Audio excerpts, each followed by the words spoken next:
ভীষণ মুচমুচে করে একদম পারফেক্টভাবে তৈরি করে ফেলেছি মজাদার খাজা। আসসালামু আলাইকুম এভরিওয়ান, সবাই কেমন আছেন? আশা করি সবাই খুব ভালো আছেন। আবারও চলে এলাম আপনাদের মাঝে নতুন একটি রেসিপি। আজকে তৈরি করেছি ভীষণ মুচমুচে খাজা পিঠা। খাজা পিঠাগুলো তৈরি করা কিন্তু খুবই সহজ, কোনো রকম ঝামেলা নেই, শুধুমাত্র কয়েকটা উপকরণ দিয়ে ঝটপট কিভাবে পারফেক্ট খাজা পিঠা তৈরি করে ফেলেছি সেই রেসিপিটি আজকে আপনাদের সঙ্গে শেয়ার করব। আশা করি রেসিপিটি খুব ভালো এবং সহজ মনে হবে। তো বেশি কথা না বাড়িয়ে চলুন মূল রেসিপিটি দেখে নেই।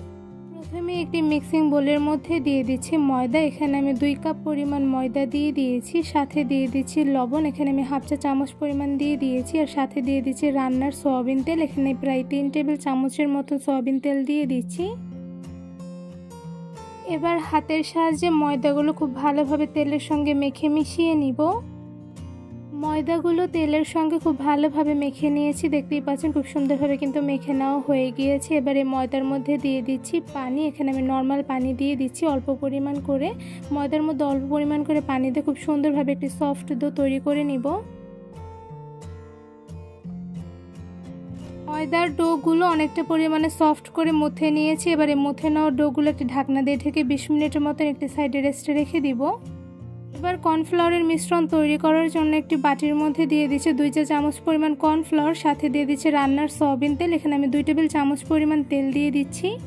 এবার একটি চামচের সাহায্যে মিশ্রণগুলো নেড়ে মিশিয়ে নিব।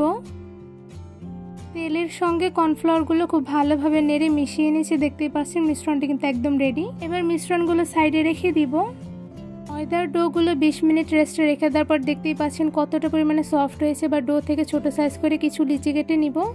ছোট সাইজ করে অনেকগুলো লিচি কেটে নিয়েছে। এবার লিচিগুলোতে রুটি বেলে নিব আর বাকি লিচিগুলো ঢেকে একটা সাইডে রেখে দিব। এবার একটি ফিরের উপরে লিচিটা দিয়ে হাতের সাহায্যে গোল শেপ করে নিচ্ছে। এবার বেলুনের সাহায্যে মিডিয়াম সাইজ করে একটি গোল রুটি তৈরি করে নিব।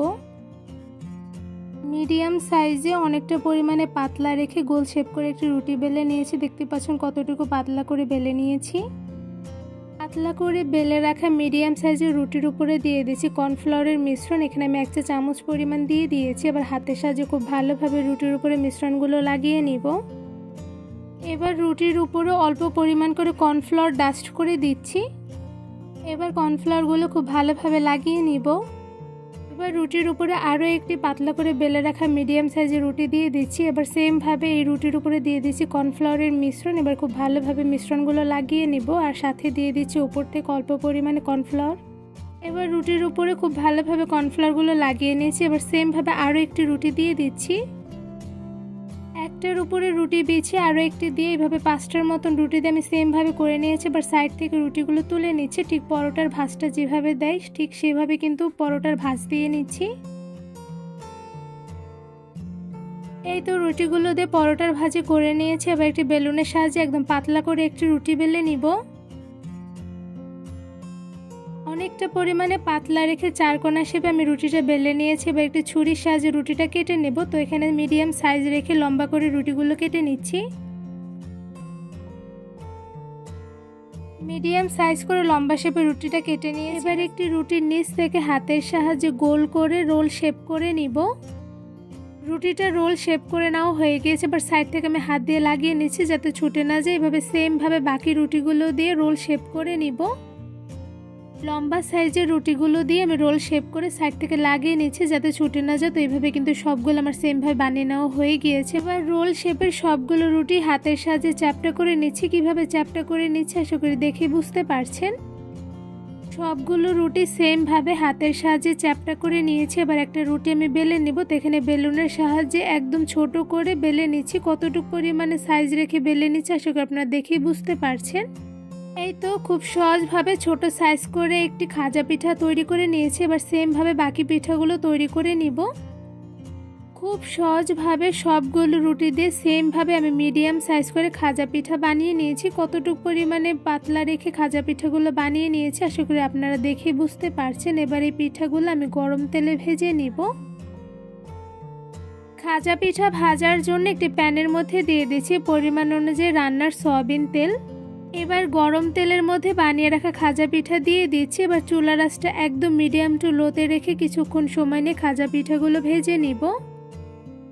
কিছুক্ষণ চুলার আঁচ মিডিয়াম টু লোতে রেখে খাজা পিঠা ভেজে নিয়েছি। এবার একটা চামচের সাহায্যে খাজা পিঠা উল্টে উপর থেকে তেল দিয়ে দিচ্ছি, এতে করে কিন্তু খাজা পিঠাটা অনেকটা পরিমাণে ফুলকো হবে, সাথে কিন্তু ভীষণ পরিমাণে ক্রিস্পি হবে। এরপর যে খাজা পিঠাটা কিছুক্ষণ সময় নিয়ে আমি উল্টে পাল্টে ভেজে নিব। একটু বেশি সময় নিয়ে চুলার আঁচ মিডিয়াম টু লোতে রেখে খাজা পিঠাগুলো ভেজে নিতে হবে, এতে করে কিন্তু খাজা পিঠাগুলো ভীষণ পরিমাণে ক্রিস্পি হবে। তো এই পর্যায়ে দেখতেই পাচ্ছেন খাজা পিঠার দুইটা সাইডে কিন্তু খুব সুন্দর কালার চলে এসেছে। এই পর্যায়ে খাজা পিঠাগুলো আরও কিছুটা সময় নিয়ে গোল্ডেন ব্রাউন কালার করে ভেজে নিব। কিছুক্ষণ সময় নিয়ে খাজা পিঠাগুলো ভেজানোর পর দেখতেই পাচ্ছেন খুব সুন্দর কালার চলে এসেছে। এ পর্যায়ে কিন্তু ভাজা হয়ে গিয়েছে। এবার পিঠাটা আমি একটু ছুরিতে তুলে নিব। এবার খাজা পিঠার জন্য চিনির শিরা তৈরি করে নেব। তো এখানে আমি হাফ কাপের মতন চিনি দিয়ে দিচ্ছি, আপনাদের পরিমাণ অনুযায়ী কমিয়ে বাড়িয়ে দিতে পারেন। সাথে দিয়ে দিচ্ছি 1 কাপ পরিমাণ পানি, আর দিয়ে দিচ্ছি এলাচ। এখানে আমি 3টার মতন এলাচ দিয়ে দিচ্ছি। এবার খুব ভালোভাবে নেড়ে নিব। এবার চুলার আঁচটা একদম মিডিয়ামে রেখে কিছুটা সময় নিয়ে চিনির শিরাগুলো আমি রান্না করে নিব। অনেকটা সময় নিয়ে চুলার আঁচ মিডিয়াম টু লোতে রেখে চিনির শিরাগুলো আমি জাল করে রান্না করে নিয়েছি। তো এই পর্যায়ে দেখতেই পাচ্ছেন শিরাগুলো কিন্তু অনেকটা পরিমাণে ঘন হয়ে এসেছে। তো এই পর্যায়ে আরও কিছুটা সময় নিয়ে চিনির শিরাগুলো আরও কিছুটা ঘন করে নিব।